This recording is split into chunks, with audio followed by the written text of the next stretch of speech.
history of Parsons College, nor was it ever accomplished after. First of all, it was unheard of that an athlete would play 4 sports. It was even more amazing that if an athlete played 4 sports, that he would letter in all 4 sports. But what's most incredible about Roger Neilson is that he played 4 sports, lettered in 4 sports, and won 4 varsity letters his freshman year. It's never been done in the history of Parsons College. But Roger didn't stop there. He was just getting started. He went on to earn a total of 13 varsity letters during his 4 years at Parsons College in the sports of football, basketball, baseball, and track. No doubt, if the college would have offered bowling, golf, and tennis, he probably would have earned letters in those too. He was a hard-nosed competitor from the get-go. Roger capped off his senior year by leading both the Parsons football and basketball teams to Iowa Conference championships. On the gridiron, as quarterback and team leader, he ran and passed the team to an undefeated season. Then he followed that up by leading the fast-breaking Wildcats basketball team under Coach O.B. Nelson to its 2nd conference title of the year. But you know what? Getting to the Parsons College Wall of Honor is not just about sports. As we mentioned, Roger was also a leader, and he was an organizer. He was a teacher and a counselor and a coach, and he impacted many. Following graduation in 1956, Roger joined the Parsons Physical Education Department. The diversified Roger, at one time or another, coached just about every sport. And he is credited with starting up and bringing the men's varsity tennis program to the college. As a freshman, I remember distinctly Coach Neilson as my physical education instructor. Some teachers and coaches you just remember, and some you just don't remember. I'm not sure if I was a good PE student or not, or what a good PE student was, and I certainly would appreciate it if you did not ask Biff Comer, Dr. Biff Comer. But I remember Roger Neilson vividly. He stood out from the others. He was intense and he was focused. There was no doubt who was in charge. He was no nonsense. He was quiet. He didn't say much. He did, you listened. I respected Coach Neilson. He was certainly a model of a leader. In the mid-60s, when Dr. Roberts accelerated his expansion program and planted the satellite college about, he endorsed the selection of Roger to head up the athletic program at Midwestern College in Denison. That was confirmation of the confidence Dr. Roberts and the college had in his ability to organize, and Roger did not disappoint. He even started up the varsity women's tennis program at Midwestern before things began to unravel. But it was not Roger Neilson that unraveled, it was Parsons College. Parsons was the disappointment. The college's demise and ultimate closing also led to the shutdown of Midwestern College. But Roger and his family liked Denison, Iowa, and they decided to stay. So he began teaching in the Denison Community School District. Initially, he taught at the middle school level, but his sports interest and knowledge vaulted him to coaching at the varsity level and varsity sports. For the next 22 years, Roger Neilson, the teacher, the coach, the counselor, would impact the lives and the careers of many, many students, working to prepare them to succeed, preparing them for success. Roger's now retired and living in Iowa City. Wife Barbara reports they moved to Iowa City to focus on family and Hawkeye sports.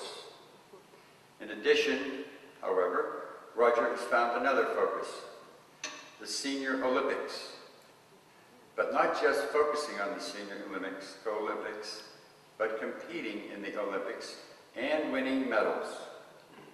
As we understand it, he's done just that. Roger's won a number of Senior Olympic medals in a variety of sports. Very unfortunately, Roger could not be here today. He had a conflict, which led us to wonder if perhaps that conflict was maybe the pursuit of another gold medal in the Senior Olympics. But one thing is for sure, Roger Nielsen's Parsons College Wall of Honor plaque is here today, and it's here to stay. Thank you.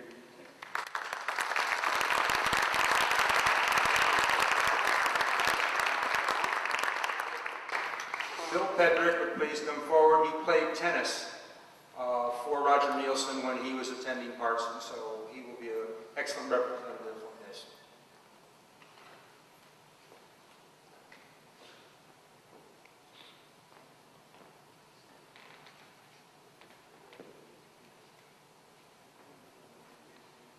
I've been given the opportunity to say a few words about Roger, but they might be incriminating.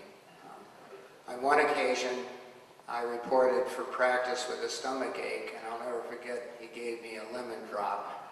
It was not my most admirable moment on the court. I have had the opportunity to visit with him, and I've told him that I'm very disappointed that he's not here today. But later on, I do have pictures of Coach Nielsen and some of those semi-flattering tennis shorts that I donned during the time that I played from 60 to 64. So catch up at lunch on that score.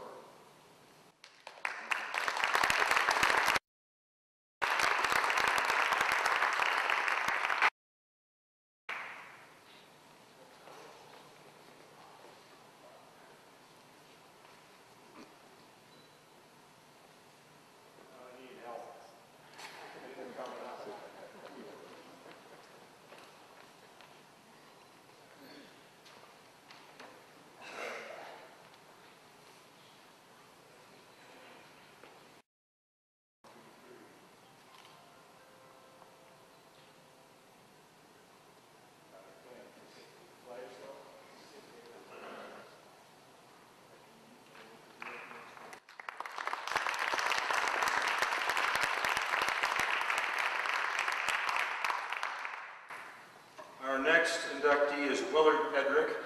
We're asking Bill to do double time and recognize his father in the presentation. Bill Pedrick, please.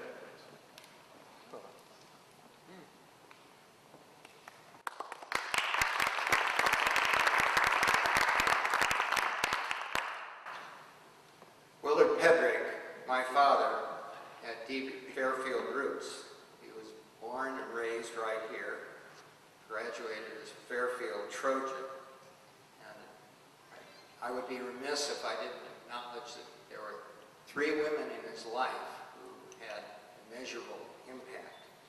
First, there was his mother, Rachel Lumsden Pedrick, who made it possible for 21 students, including yours truly, to attend Parsons, providing them with a roof and sumptuous meals. My mother, Jane McGinnis, whose considerable musical talents found fruition once she had donned a Parsons beanie. And my stepmother, who's with us today, Joanne Pedrick, who was a loving, lovely, sagacious mate who complimented my father during his middle and later years, and yes, remains an impassioned Democrat. Though most voted, most likely to succeed by his 1936 graduating classmates, my father had much to overcome. His father was a traveling hardware salesman, so my father had to wear the label of pedalty rake early on. Also, he had an inordinate fondness for sauerkraut juice and sardines, and he suffered from what I term the Walter Mitty syndrome. Thomas Edison he wasn't. For example, he came up with a double berth bunk bed arrangement for the back of a Ford Falcon, which lacked nose clearance. You can ask my sister Sarah about that. Then there was a canoe conveyance, which relied on a bicycle tire. It was great on straight paths. There were very few of those on Isle Royal. Yet, even as a Parsons undergraduate, he was a man of principle.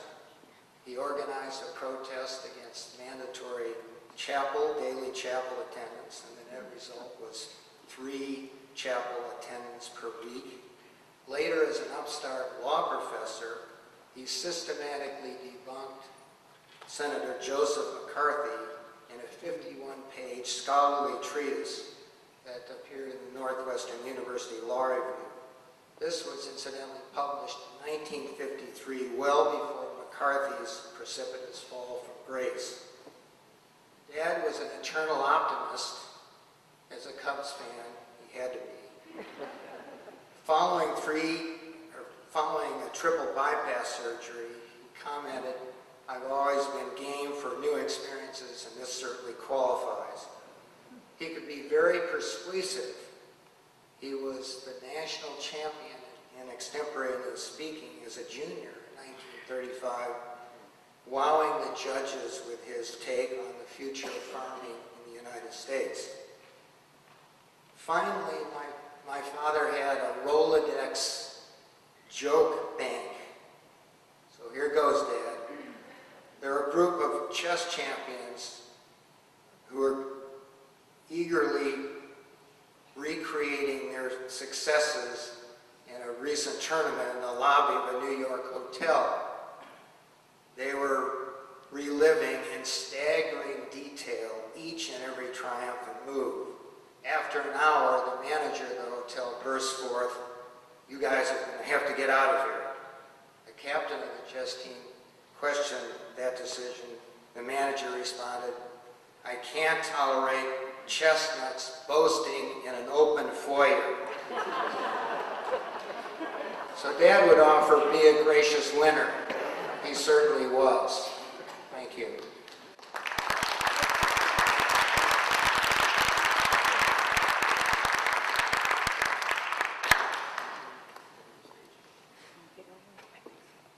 Both of my sisters will be coming forth to help deliver the goods.